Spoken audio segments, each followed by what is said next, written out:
Yes, people, you know the face, you know the name. Aaron here, back again with another video. Shout out to everyone tuning in as per usual.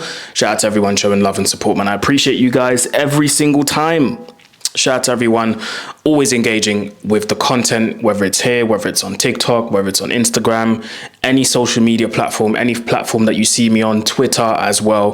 Thank you everyone for, engaging, sharing, liking, subscribing, commenting, all of that good stuff. And make sure you go ahead and do so on this YouTube channel as well. The content keeps going. We're getting closer to the Club World Cup. We've got some international football coming up, so the content doesn't stop.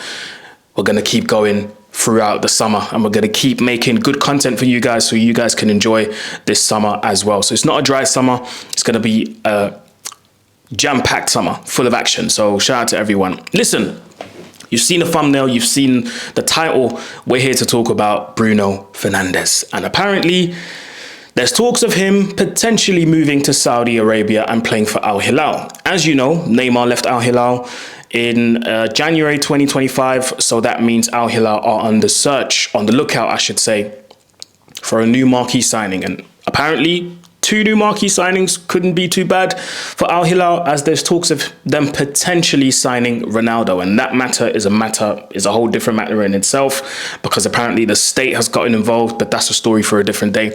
Al-Hilal are apparently trying to sign the Portuguese midfielder for a fee of round about £100 million, which would go to Man United, and Bruno Fernandes could pocket £200 million over the course of 3 seasons with Al-Hilal. And of course, the Club World Cup is around the corner. Al-Hilal are playing in the Club World Cup, and of course, they're going to need that superstar. They're going to need that marquee signing, or who knows, like I said, maybe 2 in Cristiano and Bruno Fernandes. So that would be good for them. According to reports, Bruno Fernandes' agent has met with Al-Hilal representatives, and they have set a 72-hour deadline for Bruno Fernandes. Now, I don't know when that 72-hour deadline started, so I don't know when it ends. So I guess we'll just wait and see, and we'll hear from either sides what's going to happen.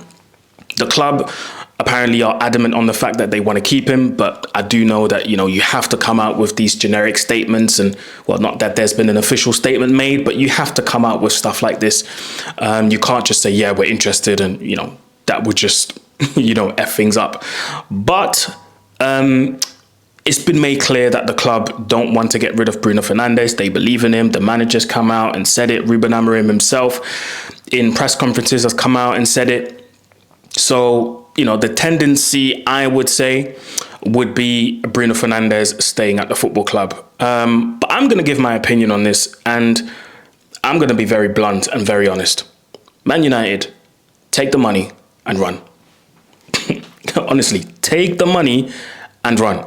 And why am I saying this? I'm saying this because, one, Bruno Fernandes is going to turn 31. He's not the youngest anymore.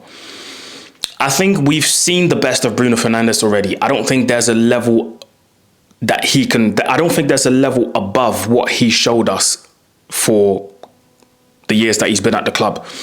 People say, without him we'd be relegated. And, personally, I don't like that statement, because if the season was 5 games longer, we'd be relegated with him. So where's the difference? People say without him we would be relegated, but he's captained us to an 8th place finish, and he's captained us to a 15th place finish. So I don't know. I don't think there'd be any difference with him not being there. Do you know what I mean? So I'm going to say, listen, Man United, take the money and run. A lot of people are saying, well, we don't trust Ineos to pocket that £100 million and reinvest in the club properly when it comes to players, of course. We don't know that.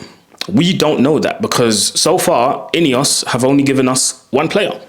They've given us Patrick Dorgu. So to base a whole transfer strategy off the fact that they brought in someone in January, which is a tough month to do business in anyways, especially with the finances that Man United are in, you've got to remember, financially, they're not in a good place. Yes, the money is there, but they're not in a...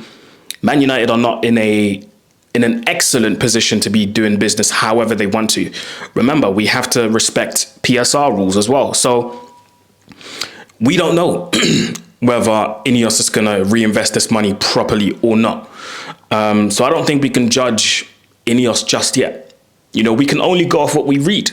The players that we're linked with, the players that we're not linked with, the players that we're potentially in for, talking to, whatever. But so far, listen, we brought in Mateus Cunha. We're linked with Brian Bruno. And there's talks of potentially, this is just potentially, based on what I'm reading, of course, Gyökeres could be coming in. It's either Gyökeres or Osimhen. Now, if you look at the names alone, right? Cunha, Bruno, Gyökeres, Osimhen. You look at these 4 names. Are they really names that you look at and go, I can't believe Man United are linked with these names? No, because I'll tell you what, a couple of years ago when we were linked, no disrespect, to the likes of the Longstaffs of this world, to the likes of, who else? We got linked with some very, very weird players. We got linked with, remember when we got linked with that American striker? Is it DK? DK, I don't know where he plays right now. He used to play for West Bromwich at some point. We were linked with these guys. Now, you look at the difference. Longstaff, DK, and all of them guys, and you look at the players that we're linked with now, and one player that we did get in, Cunha, Osimhen, Gyökeres, Mbeumo. You sit there and tell me that Ineos are at least not doing a good job at scouting or knowing what they want. We've been linked with the Argentinian kid who apparently is close to PSG now, Mastantuono. Come on, you can't tell me that being linked, just linked with those type of players is already not a good job from Ineos. Now, am I sitting here and defending them? No, because I do think in the year and a half they've been at the club, it's been a disaster. But I look at the transfer strategy and I look at the players that they're trying to bring in, Premier League proven players, unless obviously, we bring in the likes of Gyökeres and Osimhen because Delap was meant to come in and etc., and he's now signing for Chelsea. Fair enough. But you look at the proven players that Man United are trying to bring in. I don't think I can sit here and say, I don't trust Ineos to reinvest the money properly if Bruno Fernandes leaves. I can't say that because I look at the names that we're linked with and I'm like, okay, I can see what they're trying to do. I can see what they're trying to do. So if Bruno Fernandes was to leave, I think, yes, he can be replaced with a better player. I think he can be replaced with equal, if not better quality. He is replaceable. I don't think Bruno Fernandes is irreplaceable. No, I don't think so. I don't think so because that would make him literally the best player in the world, which he's not. So, yeah, I think his age is a factor. I think the fact that it's 100 million. We sit here and complain about Man United not having money. Everyone wants a rebuild until it's Bruno Fernandes. Then people don't want to rebuild anymore. Then people want to stop the rebuild and say, no, but Bruno Fernandes has been here. He's our captain. So, listen, I've seen better players leave the club. I've seen better players than Bruno Fernandes leave this football club. So Bruno Fernandes leaving the club, I'm not going to lose sleep over it. I have to be honest. And this is no disrespect. Of course, he's been quality for the club. But I wouldn't turn down such an opportunity. I just wouldn't. So, yeah. In terms of gameplay itself, like I said, I don't think Bruno can go any level above what we've seen in recent years.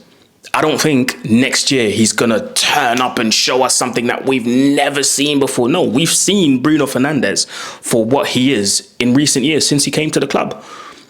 Quality on his day, but a lot of deficiencies, A lot of deficiencies. So, listen, let him go to Saudi, man. Let him go to Saudi.